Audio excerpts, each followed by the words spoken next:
Boa tarde. Venho finalmente começar a mostrar a emissão de documentos no Inmax 4. Bem, a emissão de documentos no Inmax 4 está no menu Movimentação e está dividido na realidade em 4 opções. Na opção de documentos de clientes, emissão de documentos a clientes, como faturas, notas de crédito, etc. Na emissão de documentos de fornecedores, basicamente na entrada de faturas de compra, notas de crédito, etc. Também na emissão de encomendas de clientes, ou seja, quando o cliente nos faz uma encomenda, nós queremos registrar essa encomenda para mais tarde depois providenciá-la, ou na encomenda de artigos a fornecedores.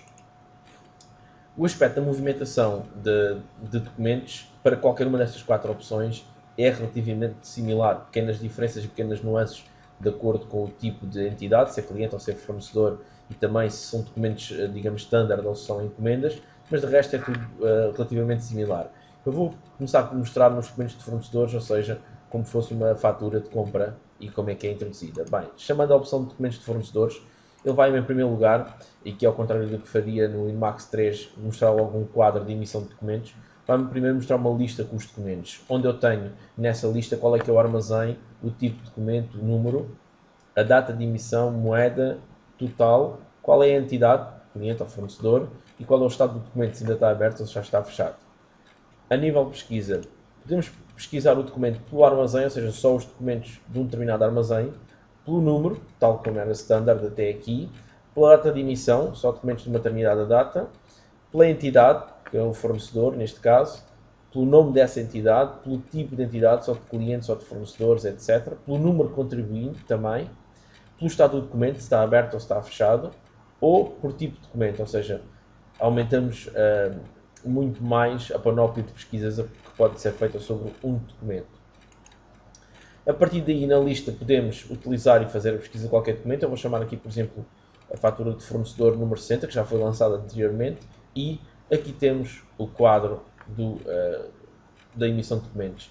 Este ecrã ainda não é o definitivo, ou seja, não quer dizer que vai ser esta a aparência definitiva da opção. Ainda há aqui, em termos de design, algumas considerações que estamos a tomar, mas deverá ser muito próximo disto.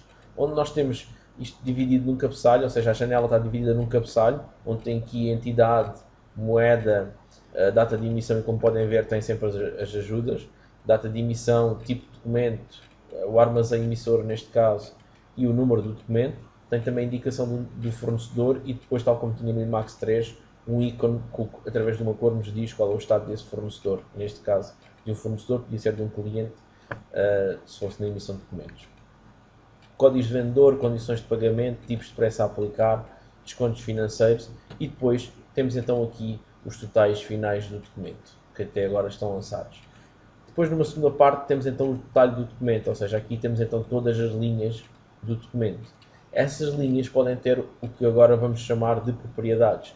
Estas propriedades podem ser os números de série, por exemplo, podem ser descrições suplementares com texto adicional, podem ser, por exemplo, os números de série. Eu vou mostrar aqui também com os números de série que é possível logo consultar. Há uma série de informações que podem ser agregadas e de outras propriedades podem ser agregadas a cada linha.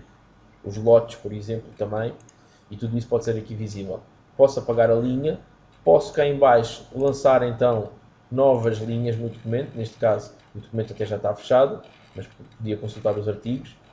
Posso sempre lançar, quando o documento está aberto, mais artigos e mais linhas nesse documento, com os descontos, etc. Depois temos aqui o inserir e o cancelar.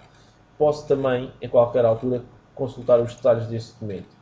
E o que são os detalhes do documento? É algo muito parecido como também já existia no Inmax 3, ou seja, um resumo desse documento, aqui com mais informações, por exemplo, data de emissão, quem foi o utilizador que emitiu, tipo de expedição, etc. Se este documento já foi utilizado para outro documento, ou seja, se já foi importado, valores, um separador que nos mostra os totais de cada documento, com os vários impostos retidos na fonte, etc, etc. Os totais por imposto e as taxas, que poderemos também, em alguns casos, alterar. No caso dos documentos fornecedores é possível depois alterar. As entidades a quem foram lançados estes documentos. Documentos que estejam relacionados com este. Esta é uma novidade muito importante também, ou seja, se existirem encomendas que estão relacionadas com esta fatura, quais é que são, e podemos ver sempre as relações entre documentos e observações de textos adicionais sobre o documento que podemos lançar. Para além disto, existe sempre um menu. Esse menu tem opções onde se pode definir os detalhes do artigo, consultar o estoque do artigo, remover os movimentos e também, muito importante, exportar os movimentos em formato XML ou importá-lo de vários modos. Ou seja, posso importar de um outro documento, importar de uma encomenda, importar de XML ou criar um documento com base no estoque no armazém.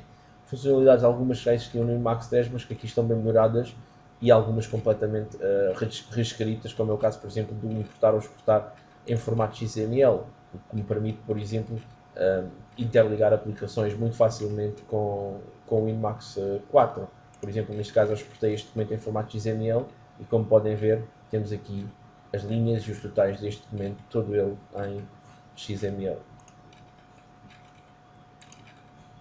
Depois existe ainda o menu documento, onde temos também a consulta dos detalhes, tal como está no botão, a possibilidade de anular o documento ou de reabri-lo, conforme o estado, imprimir etiquetas e terminar o documento em todas as opções que aqui existem.